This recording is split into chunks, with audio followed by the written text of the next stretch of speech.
Oh man, this is Biggie's last cipher that I remember. All right, if he had another cipher, this before he went to Cali and never returned. Biggie was at this time he was done with Ready to Die. I mean, not Ready to Die, but Life After Death.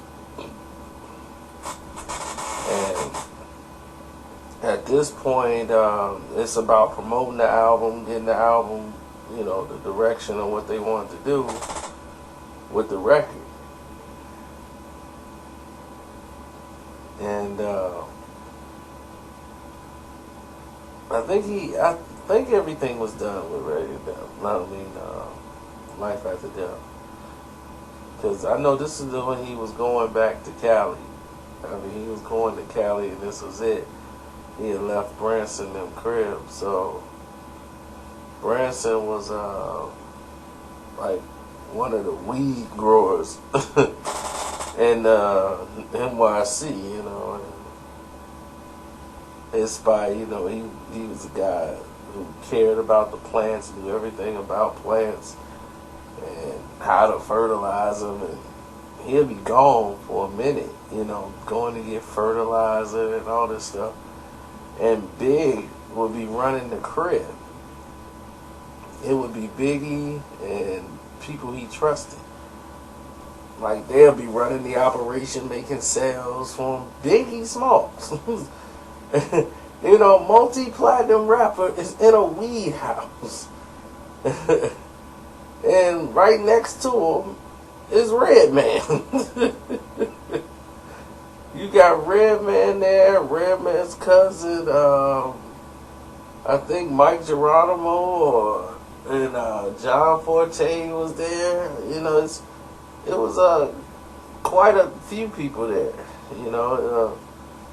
and Mark Pitts had wanted Biggie to record this song, or he had just came back from doing it with Mark Pitts. That was Big's manager, and Mark wanted him to do it.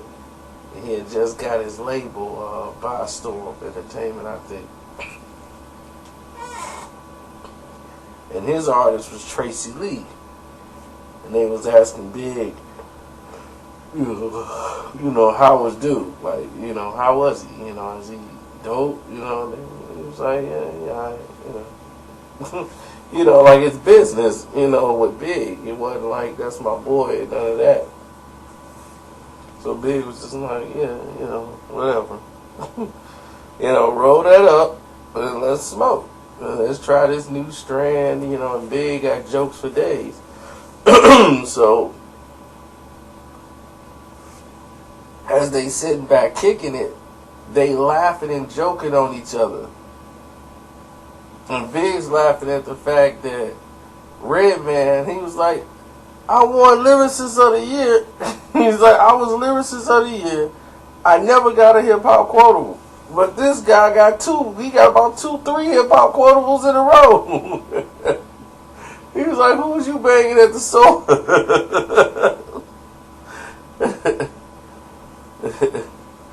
Oh, man. So it was funny. And Red was, at that time, was like, they don't even let me come across the stage. They didn't even let me perform. He's like, I got 2 hip-hop quotables and I didn't even perform. He's like, you got to close the show. I didn't even get to perform. He's like, I got like 2 hip-hop quotables and I didn't even get a chance to perform. So it was funny, man, just watching them go back and forth on that.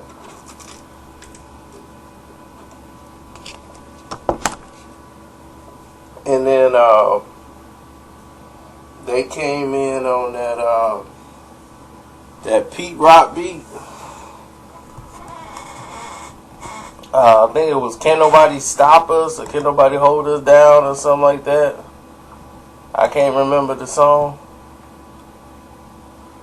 So please forgive me. God, what was it? Can't Nobody Stop Us. Anyway, one of them songs. Can't nobody hold us, or can't nobody stop us, or something like. Can't front on me. That's what it is. Can't front on me. And the Can't Front on Me beat came on, and they just rode that. Big was gone.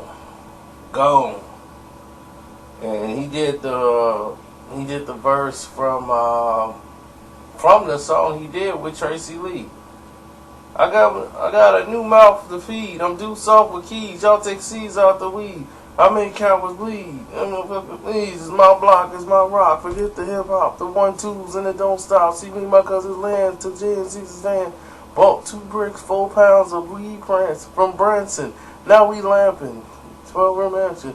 They just get naked. You know that verse that you probably heard on a couple other songs that don't go on.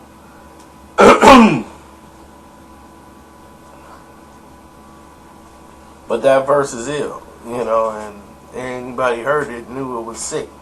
But imagine hearing it in a cipher for the first time ever. You know, it was,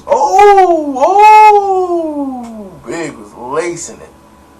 And after that, Redman comes up and lace and go off and start going with that to black albinos. I'm like suicide on vinyl, the kind of antidote you gotta keep away from minors. And I'm the bomb rhymer. Check my steeds, my vocals are like vaginas, wetting them seeds when they open. My identity, blow facilities to enemies, please test these abilities.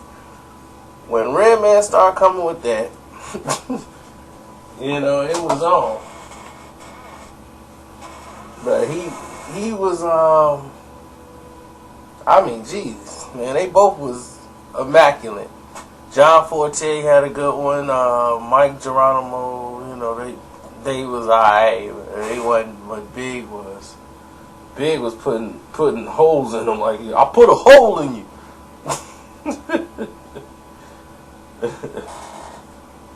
Oh man, I mean, to see Big do that, and him and Redman they were like brothers, man. I would have loved to see them do another, like, on a song together, because they both were good with the phrases of songs. Like Big would stop and put in an old song, and like, I am so amazing. Like Eric Sermon used to do that. Like he'll reference some old records, some old jams in his rhymes. Eric Sermon used to do that, Redman do it, and Biggie do it. So it was cool because they all knew the references to the songs. You know, like Red picked it right up. So, man, it's, you know, those are the times that you can't get no more, you know. Rest in peace, Big, and thank you for the great memories that you gave the world, and now people get to hear these stories and relive the memories of how great Big was, and he could go off the head and flow for hours. I mean, really. He's a true MC to heart, man. Dude could really spit. Redman too. I mean, Red still could do it. Red is so sick with it that his freestyles is better, almost, it's damn near better than his songs. He's so strong as an MC. He's so confident, and he don't take himself too seriously. And his thing is basically, he invented shock rap, you know, so that's really his thing. But enough about that. I'm out. It's your boy Carcino, shutting down. And follow the playlist. I hope you enjoy all the videos that we got. We over 100 and we still cracking. Peace.